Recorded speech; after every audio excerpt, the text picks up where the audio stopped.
I wonder what would happen if we won the Super Bowl with Jake Browning. Like, what would all these analysts say moving forward? They could no longer say, well, the Bengals are going to suck because Joe can't stay healthy. Like, if you win it with Jake Browning, we just pull like a Nick Foles situation out here. I don't even know what they write about anymore. They might just stop writing about us.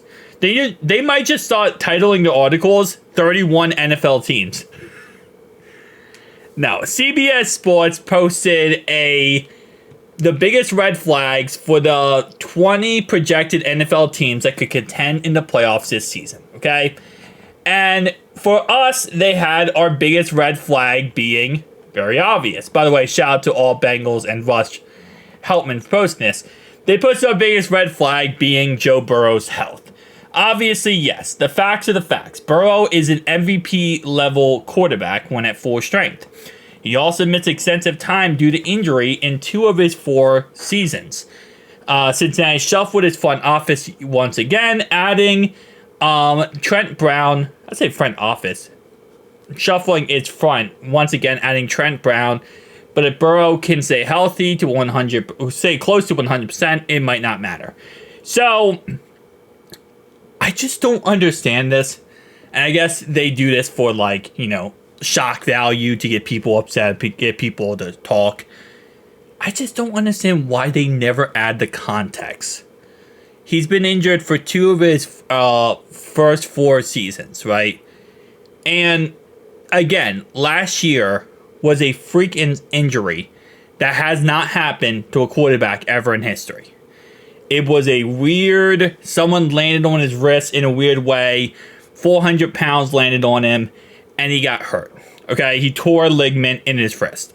Anybody in the NFL that happened to would have tore the same ligament. It would have happened. It doesn't matter who it was, right? So the first year, yes, we had the worst offensive line in football. He got hurt. Anyone would have gotten hurt with that offensive line. And then obviously last year was a freak incident. You might say, well, what about the calf strain? Yeah, the calf strain sucked, but after 4 weeks, Joe was 100%, and he was back out there throwing the ball at a very high level and being able to move around and run around. So the calf strain sucked, but players are going to get banged up all the time, and as long as they can play the whole season, it doesn't really matter, right? He was getting healthier and healthier every single week. It sucked for the first 4 weeks of last season, but for being honest, we almost made the playoffs with Jake Browning. We came 1 game away from being a playoff team last year with Jake Browning. And if we would have went through the playoffs and won and gone to the Super Bowl, that would have been hilarious. Because at the end of the day, the playoffs, I mean, wild card, that's usually the easiest. And I think last year it would have been the easiest for us. We potentially would have played the Bills, which I don't think would have been tough. The Texans would have been really tough. But I think if we got the Bills, we could have gotten the job done with Jake Browning. Divisional would have been really tough. And then championship is against the Chiefs. And so far, against the Chiefs in the playoffs, we're 1-1. You know, so it's a 50-50 shot at that point who's going to win. Obviously, we'll 1-1 with Joe Burrow, but still, you know, there's a chance we could have won that game. Although going to the Super Bowl versus the 49ers, we already beat them with Joe Burrow. So imagine we won a Super Bowl with Jake Browning. That would have been hilarious. Nonetheless, though, yes, the biggest red flag going into the season is Joe's health. And it's funny because I keep seeing different people say, like, "Oh, you guys better hope that Joe's 100% healthy," you know. And I'm just like, wait, hold up.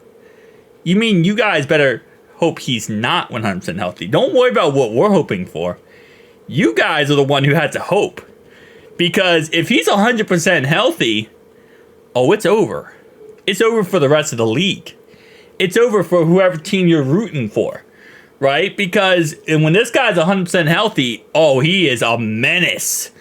So, again, I feel like, if anything, this being our biggest red flag going into the season, I know, like, in theory, a quarterback, you know, injury or quarterback, you know, injuries is never a good red flag to have.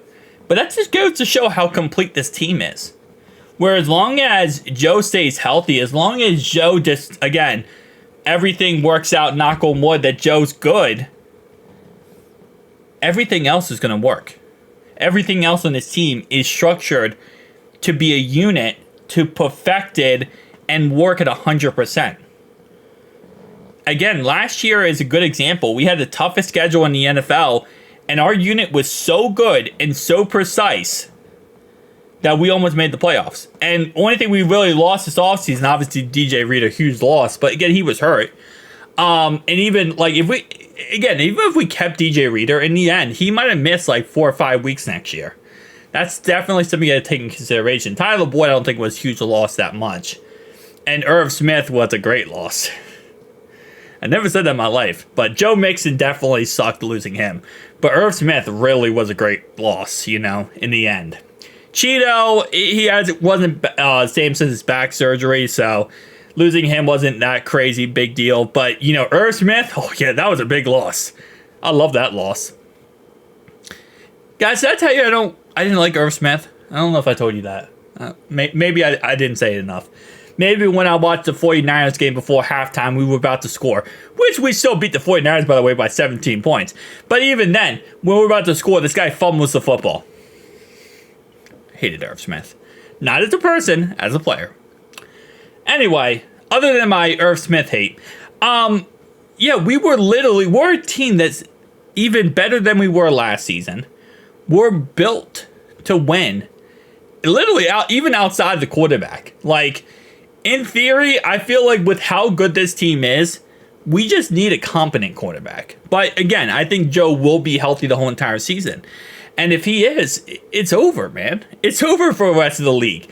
Because everyone who says we better hope that he's healthy, you guys better hope he's not healthy. Because if he's healthy, it's gonna be a bad day for you. Who day, guys?